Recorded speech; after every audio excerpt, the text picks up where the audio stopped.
Ini adalah playoff tergila sepanjang sejarah NBA.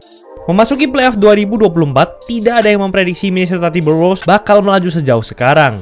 Selain musuh-musuh mereka yang berat, skuad mereka juga terdiri dari bintang-bintang paling dibenci dan disebut sebagai loser, dan juga mereka hanya dipimpin oleh bocah 22 tahun saja.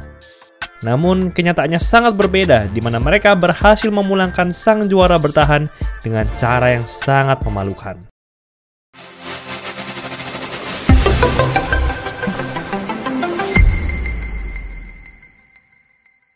Sejak awal terbentuknya hingga saat ini, Wolves masih sering dikenal sebagai tim tercupu sepanjang sejarah NBA.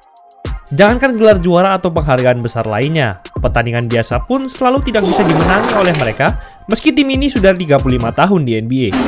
Bahkan pada 2021 lalu, mereka sudah resmi menjadi tim tercupu dalam seluruh liga olahraga besar di Amerika Serikat dengan persentase kemenangan hanya 39,3% saja. Sungguh tim yang menyedihkan. Namun di playoff 2024 ini, Wolves berhasil meraih pencapaian yang sangat legendaris. Bahkan tim-tim terhebat di NBA pun tidak bisa melakukannya. Saat bertanding di game 7 pada Senin lalu, Wolves berhasil comeback hingga 20 poin melawan Denver Nuggets. Tak hanya merupakan comeback terbesar sepanjang sejarah game 7, mereka melakukannya di kandang Nuggets sendiri, yang merupakan sang juara bertahan.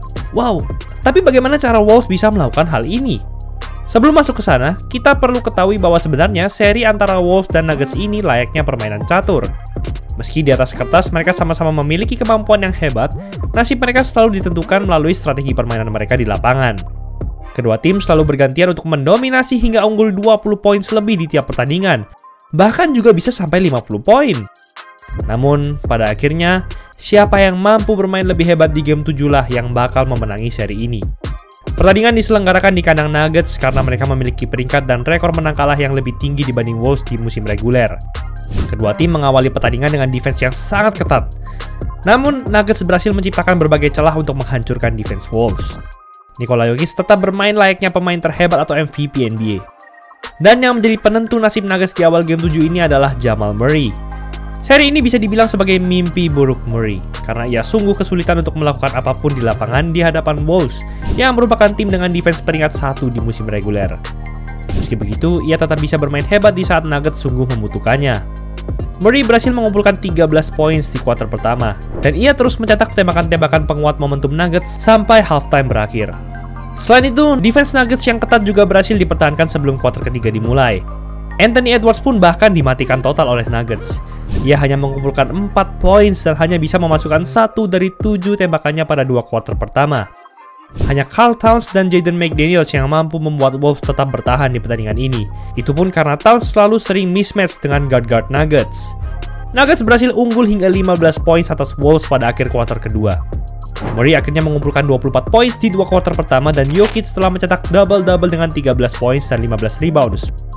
Wolves secara keseluruhan hanya memiliki akurasi field goal sebesar 31% saja, sangat-sangat buruk. Memasuki kuarter ketiga, situasi semakin buruk untuk Wolves. Mereka sempat tertinggal hingga 20 poin dan Nuggets sudah memegang kendali penuh terhadap pertandingan. Namun, dalam basket, semuanya bukan tentang bagaimana mereka memulai, tapi bagaimana mereka mengakhirinya. Nuggets memang sedang bermain solid, namun mereka hanya punya Jokic dan Murray saja di sisi offense. Rekan-rekannya tidak bisa memasukkan segala tembakan. Dan seiring berjalannya waktu, Jokic dan Murray mulai kelelahan. Jokic bahkan hanya istirahat selama 1 menit saja pada 2 kuarter awal. Wolves pun langsung memanfaatkan kesempatan ini.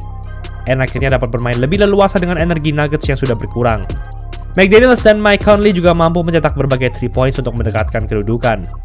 Nuggets tidak bisa membalas poin-poin dari Wolves, dan mereka juga tidak bisa menghentikan Wolves yang sangat cepat saat menyerang.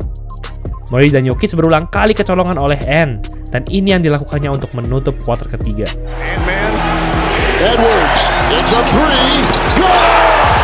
Dengan 3 poin ini, maka Wolves resmi bangkit dalam pertandingan. Nuggets yang kelelahan ditambah dengan defense Wolves yang makin kokoh membuat mereka hanya mencatatkan akurasi field goal 26% saja pada kuarter ketiga. Wolves yang sebelumnya tertinggal 20 poin sekarang hanya tertinggal 1 poin. Permainan pun semakin panas pada kuarter terakhir. Wolves akhirnya berhasil memimpin untuk pertama kalinya sejak kuarter pertama. McDaniels pun tetap mampu bermain hebat di kedua sisi lapangan dengan Ant yang sedang beristirahat. Dan yang paling mengejutkan, ini yang dilakukan Rudy Gobert. Let's go Bear. Into Jokic, shot clock at 2. Quick shot. Jika seorang Rudy Gobert, center dengan offense tercupu di NBA, dapat melakukan fadeaway seaneh dan sejauh itu di depan sang MVP, ketahuilah bahwa pertandingan ini sudah direbut oleh Wolves. Dan sama seperti game 1, Naz Reid merupakan pahlawan utama pada kuarter 4 ini.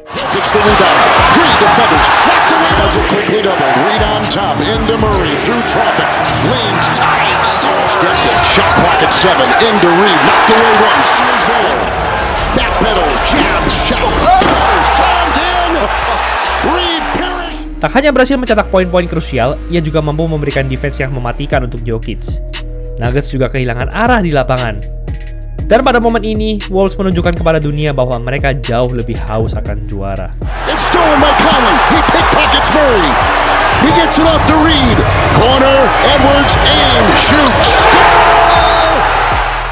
Dan Wolves berhasil merusak mental Nuggets dalam pertandingan ini. Nuggets sempat mengejar pada menit-menit akhir, namun Wolves sekali lagi menunjukkan kalau seri ini sudah berada di tangan mereka.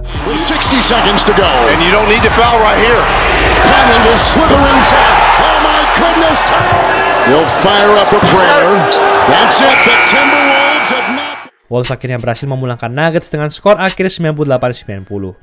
Tak hanya defense yang mematikan, keputusan yang tepat serta energi besar di sisi offense juga membawa kemenangan ini untuk berada di tangan Wolves.